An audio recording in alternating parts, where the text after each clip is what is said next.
বাবারে বাবারে, বৌমা বৌমা, তাড়াতাড়ি আমার রুমে এসো। মনে হচ্ছে আমার প্রসব যন্ত্রণা শুরু হয়েছে। 9 মাস কেটে গেল, এবারে মনে হয় আজকে আমার বাচ্চাটা হয়ে যাবে। প্রিয়াঙ্কা দেবীর চিৎকার শুনে তার বৌমা প্রিয়াঙ্কা দেবী রুমের ভিতরে যায়, আর তখন সে শাশুড়ি মাকে দেখে চমকে ওঠে। প্রিয়াঙ্কা দেবী তার ছেলে সুরেশ এবং স্বামী অজয় বাবুকে নিয়ে এক গ্রামে বসবাস করে।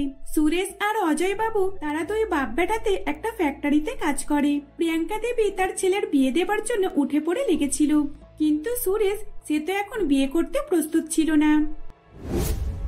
আচ্ছা সুরেশ, তোর সমস্যাটা কোথায় বলতো? কি হয়েছে বলতো? আচ্ছা, তুই কি কোনো মেয়েকে পছন্দ করিস? তুই যদি কোনো মেয়েকে পছন্দ করে থাকিস তাহলে আমাকে বল। ওই মেয়েটা যদি ভালো হয় তাহলে আমি নিশ্চয়ই ওই মেয়েটার সঙ্গে তোর বিয়ে দেবো। মা, তোমাকে আমি কতবার বলেছি আমাকে এখন বিয়ের কথা বলবে না। আমি এখন বিয়ে করতে চাই না, তুমি সেই আমার পিছনে পড়ে আছো। দেখ খোকা, তোকেও তো আমি কতবার বিয়ের কথা বলেছি, তুই আমার কোনো কথা কেন শুনিস না? বাড়িতে একটা বৌমা চলে আসলে তাহলে আমার আর কাজ কামের অসুবিধা হয় না। বৌমা যদি টুকটাক কাজ করে নেয় তাহলে তো আমারও একটু সুবিধা হয়ে যায়। তোরা কেন আমার এই কষ্টটা বুঝিস না বলতো? আমি তো কিছুই বুঝতে পারছি না। কাজ কাম করার জন্য তোমাকে যদি লোক লাগে তাহলে তুমি কাজের মেয়ে রেখে নাও না। শুধু শুধু আমার বিয়ের কথা কেন বলছো? উফ, তোর সঙ্গে আর পারা যায় না। দেখ সুরেশ, আমি ভেবেই নিয়েছি তোকে বিয়ে করতেই হবে, আর আমি তোর বিয়ে দিয়েই ছাড়বো। আমি কোনো কিছু জানি না। সুরেশ তার মায়ের কথায় বিরক্ত হয়ে বাবার সঙ্গে কাজে চলে যায়। সুরেশ আর তার বাবা অজয় বাবু প্রিয়াঙ্কা দেবীর এইসব কথাবার্তাতে তারা অনেকে বিরক্ত বোধ করে। আসলে প্রিয়াঙ্কা দেবী রোজ তার স্বামী এবং সুরেশের সামনে এইসব কথা বলতো, আর এইসব কথা শুনে শুনে তারা তো একদম বিরক্ত হয়ে উঠেছিল। তাই তারা এইসব কথায় কোনো পাত্তা না দিয়ে কাজে চলে যায়। এইভাবে বেশ কিছুদিন কাটে। একদিন প্রিয়াঙ্কা দেবী এক ভালো সংস্কারী মেয়ের সন্ধানে সকলকে বলা শুরু করে। প্রিয়াঙ্কা দেবী তার ছেলের জন্য ভালো পাত্রের সন্ধান করতে থাকে। এদিকে প্রিয়াঙ্কা দেবী তার ছেলের জন্য পাত্রীর সন্ধান করছিল, আর অন্যদিকে তার ছেলে সুরেশ কাজে যাবার পথে এক মেয়ের সঙ্গে তার ধাক্কা লাগে। আরে আরে, আপনি কে? আর আপনি একটু দেখে তো চলুন। এইভাবে মোবাইলের ভিতরে মাথা ঢুকিয়ে চললে বাইরে লোকের দিকে দেখতে পাবেন কিভাবে? ও সরি সরি সরি, আসলে আমারই ভুল ছিল, আমাকে ক্ষমা করে দিন। সোনালি যখনই সুরেশের দিকে তাকিয়ে এইসব কথা বলছিল তখন সুরেশ তার দিকে হাঁ করে একভাবে তাকিয়েছিল। সুরেশ সোনালির দিকে চেয়ে অনেকই মনে মনে খুশি হচ্ছিল। এত সুন্দর মেয়ে আমি আগে কখনোই দেখিনি। এই মেয়েকে যদি আমার মা আমাকে বিয়ে করতে বলে তাহলে আমি নিশ্চয়ই করে নেব। এই যে কি ভাবছেন আপনি? আমার ভুল হয়ে গেছে, আমাকে ক্ষমা করে দিন। এইভাবেই সুরেশ তার সঙ্গে কথা বলার চেষ্টা করে। তখন সোনালিও সুরেশের সঙ্গে কথা বলতে থাকে।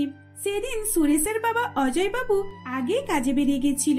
সেদিন সুরেশের কাজে যেতে অনেক লেট হয়ে যায়, তাই সুরেশ সোনালির সঙ্গে কথা বলার জন্য তাকে একটা বড় রেস্টুরেন্টে নিয়ে যায়।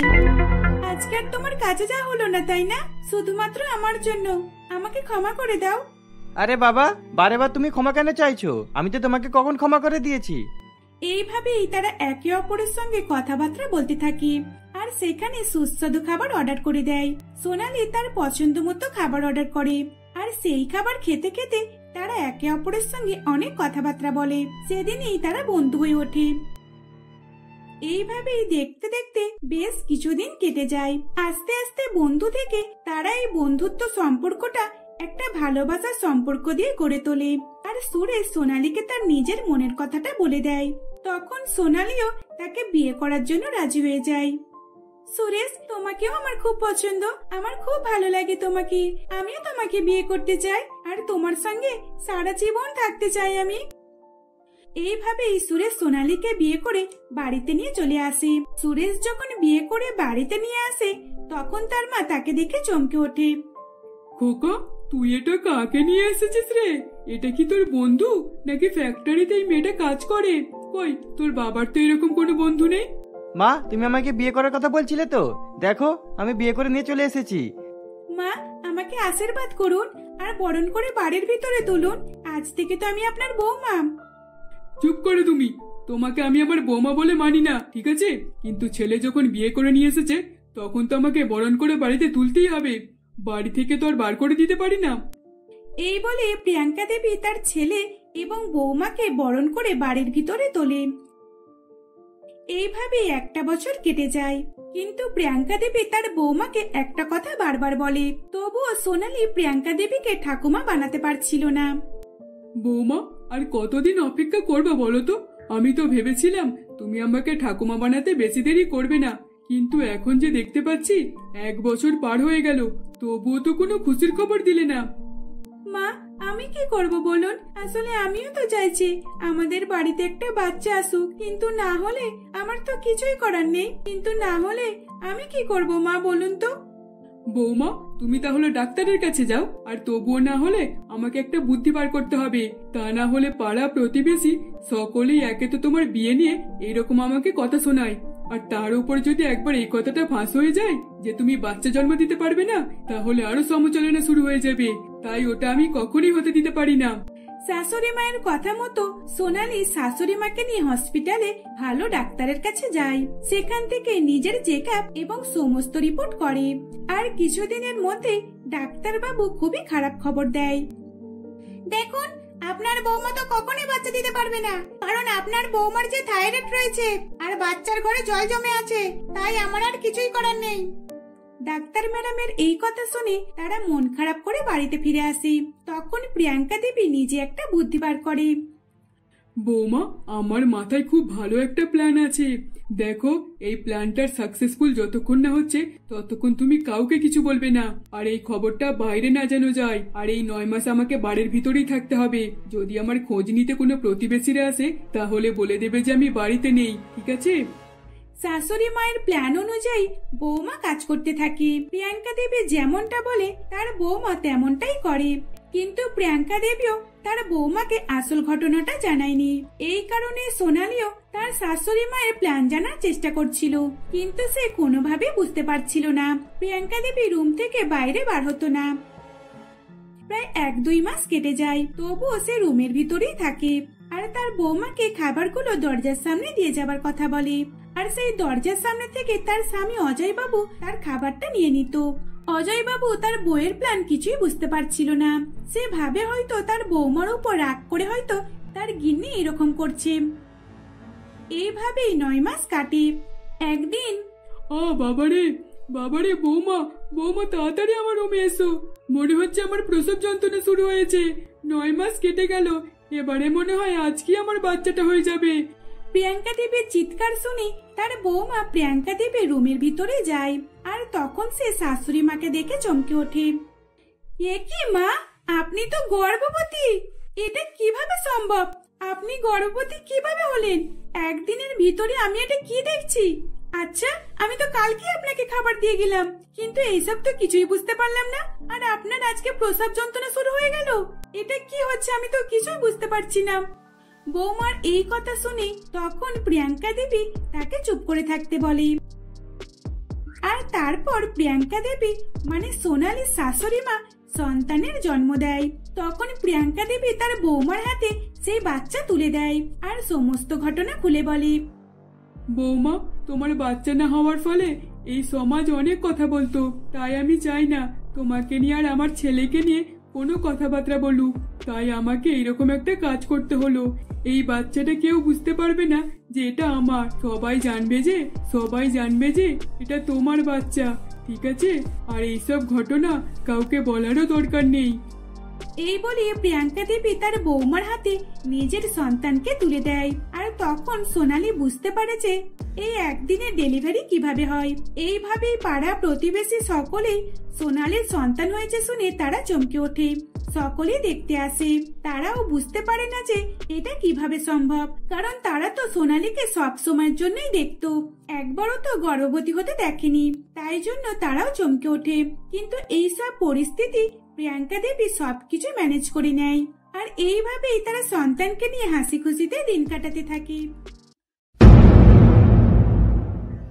অঞ্জলি দেবী তার 5 বৌমাকে বরণ করে বাড়ির ভিতরে তোলে। তখন অঞ্জলি দেবীর 3 ধনী বৌমা 2 গরিব বৌমার লেহেঙ্গা দেখে বলে, এরা কিরকম ড্রেস পরেছে দেখ, লেহেঙ্গার দিকে তাকালেই যেন হাসি পেয়ে যাচ্ছে, দেখেই যেন মনে হচ্ছে কোথায় থেকে কুড়িয়ে নিয়ে এসেছে। তা যা বলেছিস সুমনা, তুই একদম ঠিক বলেছিস। দেখ না, লেহেঙ্গার কালারটা দেখ, যেন হাঁ করে তাকিয়ে রয়েছে। মা, আপনি কিভাবে আপনার দুই বড় ছেলে আর মেজো ছেলের সঙ্গে এরকম গরিব মেয়ের বিয়ে দিলেন? আপনি কি আমাদের মতো ধনী মেয়ে দেখতে পারলেন না? আমরা দেখুন কত ধনী, আর যৌতুকে কত কি নিয়ে এসেছি। আপনার দুই গরিব বৌমা তো কিছুই নিয়ে আসেনি। হ্যাঁ মা, আপনি একবার দেখুন তো আপনার দুই গরিব বৌমা কিরকম খালি হাতেই চলে এসেছে। দেখো আমার 3 ধনী বৌমা, ওই রকম করে কাউকে কিছুই বলো না। আর তাছাড়া ধনী গরিব ওসব তো কিছুই হয় না, ওসব আমরা ভেবে থাকলে তবেই হয়। আর তোমরা যদি তোমাদের বড় দুই যাকে তোমাদের মতোই করে দেখো, তাহলে নিশ্চয়ই ওরাও তোমাদের সঙ্গে ভালো ব্যবহার করবে। আর আমি জানি ওরা দুই বোনই খুব ভালো। আচ্ছা, এখন অনেক কথা হলো, এবার যাও তোমরা নিজেদের রুমে গিয়ে রেস্ট নিয়ে নাও। এই বলে অঞ্জলি দেবী তার 3 ধনী বৌমাকে একটা রুমে পাঠিয়ে দেয় আর নিজে অন্য একটা রুমে চলে যায়। আসলে অঞ্জলি দেবীর বাড়িতে ঠিক 2টা রুম ছিল আর একটা রান্নাঘর। সে তার 5 বৌমাকে একটা রুমে পাঠিয়ে দিয়েছিল ঠিকই, কিন্তু 3 ধনী বৌমা তাদের 2 গরিব বৌমাকে অনেক অপমান করতে থাকে। এই, তোরা আমাদের রুমে কি করছিস? এখানে শুধু আমরা 3 জনই থাকবো, তোরা এখান থেকে চলে যা। তোরা আমাদের সঙ্গে থাকলে আমরা একদমই এখানে থাকবো না, আর তোদের মতো গরিবদের সঙ্গে আমরা মোটেও রাত কাটাবো না। দেখো সুমনা, তুমি কেন আমাদেরকে ওইরকম ভাবে বলছো? আমরা গরিব বলে কি মানুষ নয়? তোমরা ধনী বলে আমাদেরকে এরকম ভাবে অপমান করবে? আর তাছাড়া মা তো আমাদের 5 বৌমাকে একটা রুমে ঘুমাতে বললো। আসলে এই বাড়িতে তো মাত্র 2টো রুম, আর তোমরা যদি আমাদেরকে বাইরে পাঠিয়ে দাও তাহলে আমরা কোথায় থাকবো বলো? দেখো, তোমরা যেতে পারো থাকবে যাও, রান্নাঘরেও তো থাকতে পারো, যাও ওখানে গিয়ে থাকো। আমাদের সঙ্গে আমরা কোনো মতে তোমাদেরকে থাকতে নেব না, ঠিক আছে? তোমরা গরিব ভিখারি, আর তোমাদের রান্নাঘরেই মানায়, এখানে আমাদের সঙ্গে একদমই মানাবে না। এইরকম ভাবে অপমান করে সুমনা আর বাকি 2 ধনী বৌমা গরিব 2 বৌমাকে রুম থেকে বার করে দেয়। তখন গরিব 2 বৌমার কিছুই করার ছিল না, তাই তারা বাধ্য হয়ে রান্নাঘরে চলে আসে আর সেখানে বিছানা করে শুয়ে পড়ে। তখন 2 গরিব বৌমা একে অপরের সঙ্গে কথা বলতে থাকে। দেখেছিস পাপিয়া, ওরা 3 জনই ধনী বলে আমাদেরকে রুম থেকে বার করে দিল। আচ্ছা, আমাদের কি রুমে শোয়ার কোনো অধিকার নেই? আমরাও তো এই বাড়ির বৌমা, তাহলে আমরা কেন রুমেতে শুতে পারি না? আমরাও একদিন ভালোভাবে শোবো, তখন ওরা দেখবে আর জ্বলবে। এখন আমিও কিছু বলবো না, আর মাকেও জানাবার কোনো প্রয়োজন নেই। আমরা 2 যাই এখন এখানেই থাকবো। এই বলেই তারা সেদিন রাত্রে রান্নাঘরে ঘুমিয়ে পড়ে। দেখতে দেখতে সকাল হয়ে যায়। সকালবেলা ঘুম থেকে উঠে তারা 2 গরিব বৌমা বাড়ির সমস্ত কিছু কাজ করে নেয়, আর তারপর শাশুড়ি মায়ের কাছে গিয়ে বলে, মা, আপনার জন্য কি খাবার বানাবো? আপনার যেটা পছন্দ আমরা 2 বৌমা আজকে সেটাই বানাবো। আপনি বলুন কি খেতে চান আপনি? বৌমা, তোমাদের যেটা ইচ্ছে করে তোমরা সেটাই বানাও। হ্যাঁ, আমার পছন্দ হলো লুচি, তরকারি, মাংস। তোমরা এগুলো যা বানাবে আমি তাই খেয়ে নেব। কিন্তু বাকি 3 ধনী বৌমাকে কেন দেখতে পাচ্ছি না? ওরা কোথায়? ও আচ্ছা আচ্ছা, ওরা এখনো ঘুম থেকে ওঠেনি, তাই তো? দাঁড়াও, ওদেরকেও তো ডাকতে হবে। এই বলে অম্বেষা দেবী 3 ধনী বৌমার রুমের সামনে গিয়ে ডাকাডাকি করতে থাকে। বৌমা, বৌমা, কি হলো? তোমরা এখনো কেন উঠছো না? কটা বাজে দেখেছো? আজকে তোমাদের প্রথম রান্না করার পালা। তোমরা তো আজকে প্রথম রান্না করবে, আর আজকে তোমরা এত দেরি করে উঠলে হয়? এই বলে অম্বেষা দেবী তার 3 ধনী বৌমাকে জাগিয়ে দেয়। তারপর তার 3 ধনী বৌমা ফ্রেশ হয়ে বাইরে এসে শাশুড়ি মাকে জিজ্ঞাসা করে, মা, আজকে কি খাবার বানাবো আপনার জন্য? আসলে আমরা শুনেছিলাম তো বাড়ির সকলে পছন্দ মতো আজকে খাবার বানাতে হয়, তাই আপনার জন্য আজকে কি বানাবো? দেখো আমার 3 ধনী বৌমা, তোমরা আমাকে যা বানিয়ে খাওয়াবে আমি সেটাই খেয়ে নেব। কিন্তু দেখো যেন আবার উল্টো পাল্টা কিছু বানিয়ে নিয়ে চলে এসো না। আমাকে মাছ, মাংস, ভাত, ডাল যা দেবে আমি তাই খাবো। শাশুড়ি মায়ের কথা মতো তার 5 বৌমা রান্নাঘরে আসে এবং বাকি 3 বৌমা 2 বৌমাকে বলে, দেখো আমাদের রান্না করা হয়ে গেলে তারপরে তোমরা রান্না করবে। আমাদের প্রচন্ড গরম হচ্ছে, এখানে আমরা বেশিক্ষণ থাকতে পারবো না, তাই আমরা কিছু একটা যাই হোক বানিয়ে মাকে খাইয়ে দেব। ভালো মন্দ বেশি বেশি খাবার বানানো আমাদের পক্ষে সম্ভব নয়। এত গরম সহ্য করে আমরা একদমই খাবার বানাতে পারবো না। এই আমি বরং ম্যাগি বানিয়ে নিচ্ছি, আর তোরা 2 জনে একটা যাই হোক ছোটখাটো একটা বানিয়ে নে, যেটা খুব কম সময়ের মধ্যে হয়ে যাবে। এই বলে তারা 3 বৌমা একজন ম্যাগি, একজন পাস্তা আর একজন চাউমিন বানিয়ে শাশুড়ি মায়ের কাছে নিয়ে চলে যায়। আর এদিকে বাকি 2 গরিব বৌমা রান্না করতে থাকে। তার শাশুড়ি মায়ের পছন্দ মতো রান্না করে। অত গরম সহ্য করেও তারা রান্না করে সুস্বাদু খাবার রান্না করতে থাকে। আর এদিকে চাইনিজ খাবার খেয়ে শাশুড়ি মা অম্বেষা দেবী প্রচন্ড রেগে যায়। এ কি বৌমা, তোমরা এসব কি খাবার বানিয়ে নিয়ে এসেছো? কি করব বলুন, গরমকালে তো রান্নাঘরে গরম সহ্যই করা যাচ্ছে না। রান্নাঘরে এক মুহূর্ত থাকতে পারছি না, তাই আমরা এরকম খাবার বানিয়ে নিয়ে আসলাম। অত গরম কি সহ্য করা যায় বলুন? যাও, এসব খাবারগুলো নিয়ে চলে যাও, আমি এসব খাবার কিছুই খাবো না। এই বলে অম্বিকা দেবী তার তিন ধনী বৌমার খাবার সরিয়ে দেয়। তারপর দেখে যে বাকি দুই গরিব বৌমা অম্বিকা দেবীর পছন্দ মতো খাবার নিয়ে আসছে। সেই খাবারগুলো দেখে অম্বিকা দেবী অনেকই খুশি হয় এবং খুবই তৃপ্তির সঙ্গে সেই খাবারগুলো পেট ভরে খেয়ে নেয়। আর বাকি দুই গরিব বৌমাকে বলে, খুবই সুস্বাদু হয়েছে বৌমা, তোমাদের দুইজনের হাতের খাবার আমার অনেক পছন্দ হয়েছে। দেখো আমার তিন ধনী বৌমা, এদেরকে দেখে তোমরা কিছু শেখো। তোমাদের মতো কুড়ে নয়, খুব কম সময়ে খাবার বানিয়ে নিয়ে চলে আসলে। আর এদিকে আমার দুই গরিব বৌমাকে দেখো, অত গরমে আমার জন্য গরম সহ্য করে খাবার বানিয়েছে। অম্বিকা দেবীর মুখে এই কথা শুনে তিন ধনী বৌমা রাগ হয়ে যায়। তারপর তারা তিনজনে নিজেদের রুমে চলে যায়। কিছুক্ষণ পর প্রচন্ড গরম হওয়ার কারণে তারা তিনজনে মিলে বাথরুমে স্নান করতে ঢুকে পড়ে।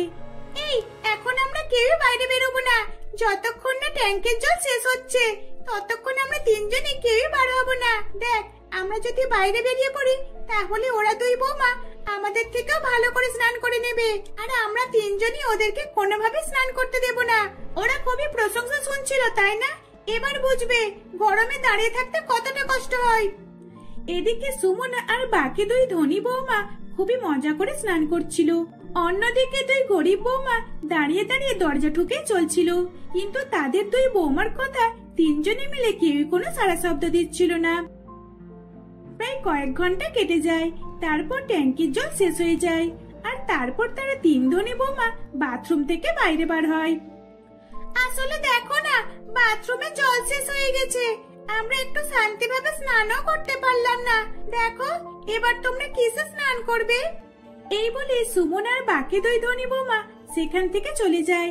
ট্যাঙ্কির জল শেষ হয়ে গেছে শুনে বাকি দুই গরিব বৌমা চিন্তায় পড়ে যায়। তারা প্রচন্ড পরিমাণে ঘেমে গিয়েছিল, শাড়িটা পুরো ভিজে গিয়েছিল। ওই রকম অবস্থায় তারা কিভাবে থাকতো? তাই তারা প্রতিবেশীর কাছ থেকে এক বালতি জল চেয়ে নিয়ে আসে, আর সেই জলেতে তারা দুই গরিব বৌমা স্নান করে নেয়। এইভাবেই দেখতে দেখতে আরো বেশ কিছুদিন অতিবাহিত হয়ে যায়। এমনই একদিন অম্বিকা দেবী তার দুই গরিব বৌমার কষ্ট বুঝতে পেরে একটা এসি কিনে নিয়ে আসে, আর সেই এসিটা নিজের রুমে লাগিয়ে নেয়। আর দুই গরিব বৌমাকে বলে, দেখো বৌমা, আমি রুমে এসি লাগিয়ে দিয়েছি, এবার থেকে এখন এখানেই তোমরা থাকবে। তোমাদের রান্নাঘরে শোবার আর কোনো প্রয়োজন নেই, ঠিক আছে? কিন্তু মা, আমরা এভাবে এত বড় রুমে দুইজন থাকবো? না না, এটা কোনোভাবেই আমরা মানতে পারবো না। দেখুন মা, আপনি এত গরমে বাইরে থাকবেন, এটা তো আমরা কোনোভাবেই দেখতে পারবো না। আমরা শান্তিভাবে ঘুমাবো, আর আপনি বাইরে গরম সহ্য করবেন? আপনিও আমাদের কাছে এখানে থাকবেন? শাশুড়ি মা দুই গরিব বৌমাকে এসির হাওয়া খাওয়াচ্ছিল দেখে তাদের তিন ধনীর বৌমা খুবই হিংসা হচ্ছিল, আর তখন তারা নিজেদের ভুল বুঝতে পারছিল। দেখেছিস, যদি আমরা ওদের সঙ্গে ভালো ব্যবহার করতাম আর আমরাও যদি শাশুড়ি মাকে খুশি করতে পারতাম, তাহলে হয়তো শাশুড়ি মা আমাদেরও রুমে একটা এসি লাগিয়ে দিত। সত্যি, এখানে তো আমাদেরই দোষ, আমাদেরই ভুল হয়েছে। চল, এবার আমরা তিনজনে মায়ের কাছে গিয়ে ক্ষমা চেয়ে নিই। এইভাবে তিন ধনী বৌমা শাশুড়ি মা এবং দুই গরিব বৌমার কাছে ক্ষমা চেয়ে নেয়। সেদিনের পর থেকে তারা পাঁচ জায় মিলে হাসি খুশিতে শাশুড়ি মাকে নিয়ে বসবাস করতে থাকে।